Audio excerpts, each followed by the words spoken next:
had really good meetings. And obviously it was an opportunity to talk to our allies of the G7 and outline the perspective of what we have going on with Iran. We talked about a lot of things, but obviously in the Iran operation. And we're very clear, as we've been from the very beginning. The objectives of this mission have been clear from the very first night the president announced it. We're going to destroy Iran's Navy.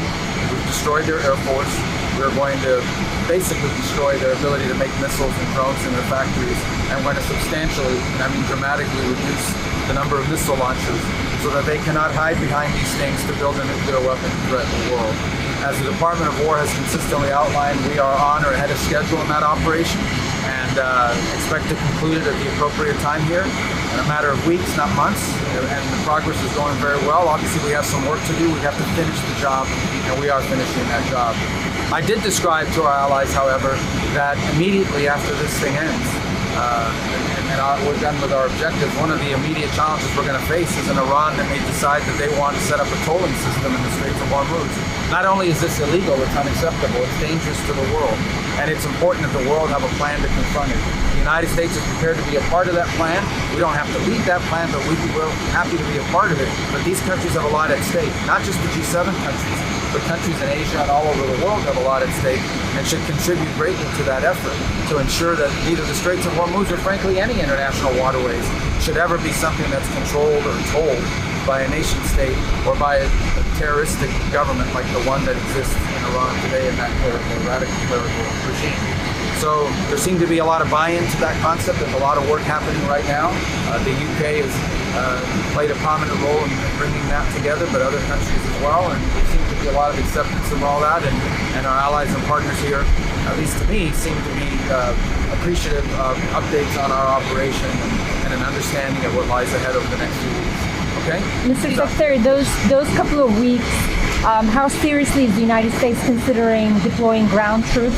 And in those couple of weeks, what exactly will you be doing? I won't discuss military tactics. I don't think anyone in our system is going to talk to you about what we have planned or what we intend to do, and there's obvious reasons for it. But to the extent it has to do with like military tactics and plans, I would refer you to the Department of War, and the Department of War is probably going to tell you they can't tell you anything. So other than to say that we have objectives, I told you what those objectives are, and we are very confident that we are on the verge of achieving them very, very soon. Mr. Secretary, on the Strait of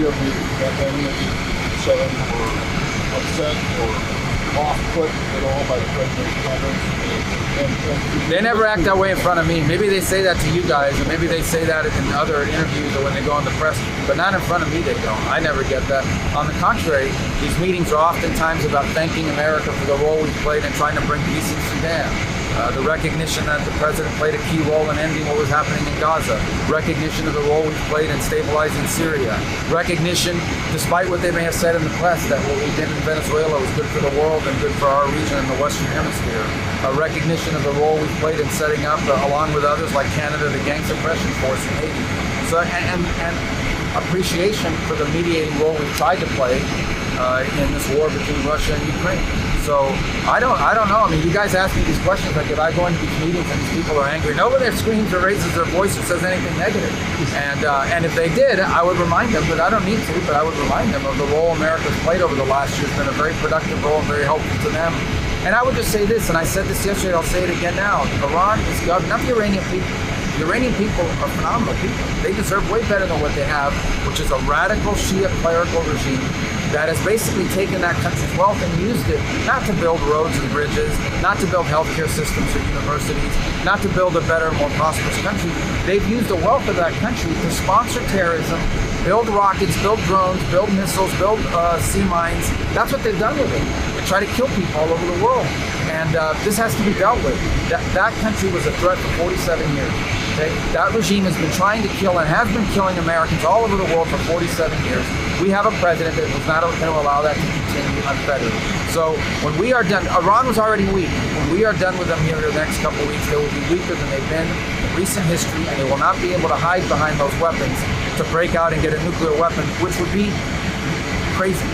For these people to ever get nuclear weapons would be crazy. Look what they're willing to do with the weapons they have now. They hit embassies, they target hotels, they try to kill civilians, they splash out at all their neighbors. Imagine if these radical lunatics had a nuclear weapon to threaten the world. You said, Russia, Ukraine. you tweeted out that you condemned the president's commitment to ceasefire and military settlement. Is ceasefire back on the table now? And where? In Oh, Russia, Ukraine. Yeah, we always want to see the end of that war. I don't know why that's been a question. The last meetings we've had on it were last Saturday in Miami, where Steve and Jared met with the Ukrainian side. There are no meetings scheduled as of now. Obviously, that war that goes on and it continues. It's a very unfortunate war. The loss of life there is tremendous. The Russian side in particular is losing. I think they're losing now more soldiers than they're recruiting. But it's we're ready. We're ready to play whatever constructive role we can to bring that war to an end. But obviously, there are a lot of other things going on in the world as well. On Russia, Ukraine, there were reports that the U.S. was going to divert some weapons for Ukraine, the Pearl system, to help make up for the munitions suspended in the Middle East. Is that accurate, and is that a message Ukraine? Well, it hasn't happened yet. Nothing yet has been diverted, but it could. I mean, frankly, it's not diverted. These are not diverted weapons. These are our weapons. These are sales. These are military sales through Pearl, paid for by NATO. And so the question at some point is, if we have a need, let me be clear. If the United States has a military need, whether it is to replenish our stocks or to fulfill some mission in the national interest of the United States, we're always going to come first when it comes to our stuff. I think that's true of every country in the world, unless they're a country that doesn't want to survive. So I don't have anything to announce. It's not like I can tell you that that's happening right now, but it could happen, and it could have always happened. If we need something for America, and it's American, we're going to keep it for America first. But as of now, that has not happened. So far, Pearl's been unaffected by this operation. Have you seen an increase in Russia's support for Iran in this war? And why was now an appropriate time for sanctioned Russian lawmakers to use the U.S. flag? Well, that was scheduled previously. Not all of them were able to come. Only 4, I think, we authorized to come. We still think, let's separate two issues here. Russia is still a powerful country with nuclear weapons, and it is important for nuclear powers to have some engagement at the governmental level, just like we do at the diplomatic level. I don't think that was a major concession in this situation or form. What was the first part of your question? Has there been an increase in Russia's support for Iran? Look, let me put it to you this way. There is nothing Russia is doing for Iran that is in any way impeding or affecting our operation or the effectiveness of it. That's the best way that I can put it. So did the U.S. tell Zelensky that security guarantees depend on withdrawal from Donbass? That's a lie. And I saw him say that, and it's unfortunate he would say that because he knows that's not true, and that's not what he was told. What he was told is the obvious. Security guarantees are not going to kick in until there's an end to a war, because otherwise you're getting yourself involved in the war. Okay, what is a security guarantee? It's troops that are willing to step in and secure. If you put that in place now, that means you're injecting yourself in the war. What he was told very clearly, and he should have understood it, is that security guarantees come only after there is an end to the war. That was not attached to unless he gives up territory. I don't know why he says these things. They're just not true. What is the U.S. position on Donbass? We told the Ukrainian side what the Russians are insisting on. We're not advocating for it. We explained it to them. It's their choice to make. It's not for us to make for them. We've never told them they have to take it or leave it. The role we have played is to try to figure out what both sides want and see if we can bridge the middle ground. The decision ultimately is up to Ukraine. If they don't want to make certain decisions and certain concessions, then the war keeps going. Same with the Russian side. If they don't want to make certain concessions to the Ukrainian side, then the war keeps going. We're going to continue to try to facilitate what is possible. If it's not possible, then the war will continue, sadly. Mr. Secretary, the troops being sent to the Middle East. What do you have set up? So you're a court reporter? Oh, okay. Go ahead. The troops being How come the rest of you don't have that? Go ahead, sir. The troops being sent to the Middle East, sir, what role could they serve other than preparing the way for potential ground invasion? And while you speak about several weeks, are you concerned that this could embroil the U.S. in the kind of prolonged conflict that President Trump came to office promising to avoid? This is not going to be a prolonged conflict. The objectives I've outlined to you, again, I repeat them, because I see these reports of like the news is not clear on what objectives are. We've been as clear as you can possibly be from the very first night of what the objectives of this mission are. We're going to destroy their factories that make missiles and rockets and drones. We're going to destroy their Navy. We're going to destroy their Air Force. And we are going to significantly destroy their missile launchers so they can never hide behind these things to get a nuclear weapon. We are achieving all those objectives. We are ahead of schedule on most of them. And we can achieve them without any ground troops, without any. Now, in terms of why there's deployments, number one, the president has to be prepared for multiple contingencies, which I'm not going to discuss in detail. And again, I refer you to the Department of War, who will probably tell you the exact same thing. But we can achieve all of our objectives without ground troops. But we are always going to be prepared to give the president maximum optionality and maximum opportunity to adjust to contingencies should they emerge. Mr. Secretary, on Cuba, 2 questions. So, for decades, you have been a proponent of regime change, but now there seems to be a sense that perhaps President Trump would be happy with a win, which would only entail an economic deal. So where do you? So which one? There is a lot of report. Well, there is a lot of reporting that leads me to my second question. No. Any reporting on Cuba that you didn't get from me or the president is a liar. Okay, well, they're the only people working on it. Do you still want regime change? I'm just warning you guys. All these sources that are pitching you on Cuba don't know jack. Okay, they're not in the mix. Okay, I promise you. Do you still want regime change, or would you be okay with an economic deal? No. What do you mean an economic deal? No, Cuba's economy needs to change, and their economy can't change unless their system of government changes. It's that simple. Who's going to invest billions of dollars in a communist country? Who's going to invest billions of dollars in a communist country run by incompetent communists, which is even worse than communists? The only thing worse than a communist is an incompetent communist. And so their system of government has to change because they will never be able to develop economically without those changes. Economic change is important. Giving people economic and political freedom is important, but they come hand in hand. They come together. Is there a deal? I don't know why there's any confusion on that. Is there a deal where the Castro family remains in place, and that's not about the Castro family? It's about a system of government and a regime that doesn't work. Guys, a couple things on Cuba. I didn't come all the way to France to talk about Cuba. Let's talk about Cuba.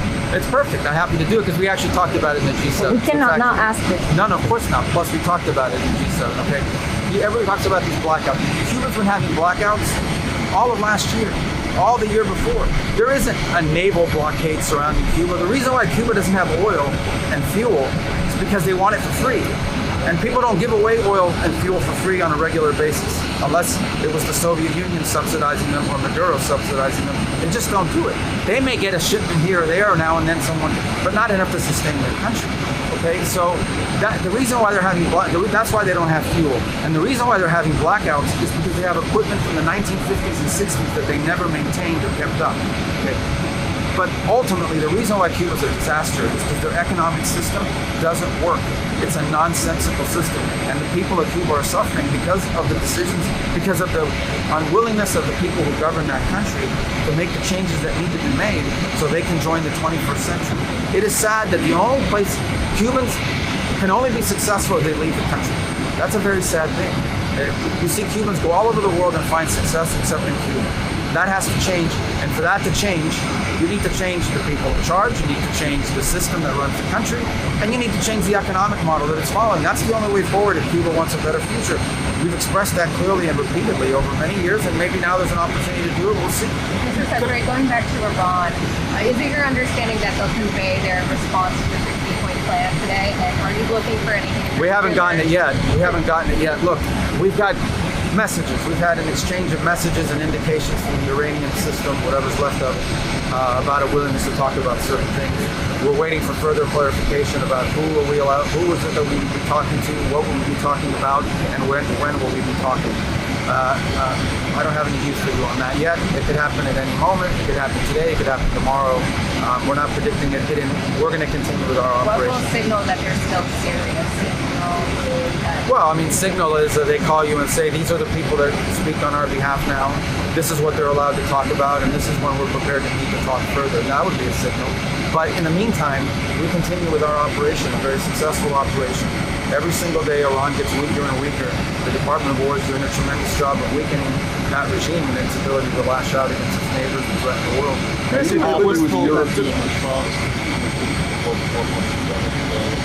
Well, we had a good. I'm happy about. There seemed to be agreement in that room that we need to be ready to do something. I mean, I think. But is it okay with you guys if they don't come in and do anything? Well, we don't. No. Hold on. We're not asking for anybody's help on this war. The president's been clear. We're not asking for anybody to join the war. We're not asking for anyone to get involved in the war. We're not asking for anyone to get involved in this operation. We're not asking for that. We're not asking any country. We don't need. We're doing the job, and we're ahead of schedule. So that's not what we're talking about. We're talking about this. There are some in the Iranian regime that are going around saying that they want to make the Strait of Hormuz tolling thing. They want to make it permanent. That's unacceptable. The whole world should be outraged by it. We're impacted by it a little bit, but the rest of the world is impacted by it a lot more, including many of the countries represented today here at the G7. And so if those countries are deeply impacted by it, all we've said is, you guys need to do something about it. We'll help you, but you guys are going to need to be ready to do something about it. Because when this conflict and when this operation ends, if the Iranians decide, well, now we control the Straits of Hormuz, you can only go through here if you pay us, and if we allow you to, that's, not only is it illegal under international law and maritime law, it's unacceptable. And that can't be allowed to exist. So what we've said is that the countries that are most impacted by that should be willing to do something about it, and we'll help them. And that's what I said today, and I had a good reception to that message. Did you hear about the report from the Stronghold